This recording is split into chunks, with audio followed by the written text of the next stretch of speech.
জন্য বলেছিলাম বড় ব্যাগ। কি বলছে? ও তাই জন্য বলেছিলাম বড় ব্যাগ নিয়ে আসো।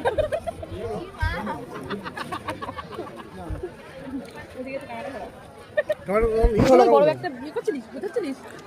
ও বিয়ে বাড়ি থেকে খাবার নিয়ে যাবে, তাই জন্য বড় ব্যাগ আনতে চেয়েছিল। সকালে খাবো নাকি আমরা বাড়ি গিয়ে? সকালে খাবি? বলো না ব্যাগটা বুঝেছি। আনছি তো পুরো তো ইয়ের মতো সব। চপ না? ডাল মাখাই নেবে? দাও।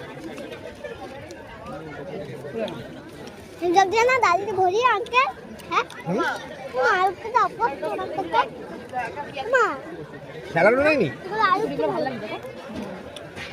একটু ফুলটা খা, ফুলটাটা খা। কত নিয়ে চলো? এই কত নিয়ে ছিল? 100 কত টাকা না? নিয়ে বাটি দিও তো। আমার তো হয় এটা। কিন্তু এটা আবার আমার হাতে হবে না। আমার হাত শক্ত না। তোমার হাত টিএমটি রড দিয়ে বানানো, এই জন্য শক্ত। তেলের মতো তো করলো না তাকু চিপ ফেলে আরে খাও তো। তুমি এখন আমি আলু কে নেব নাম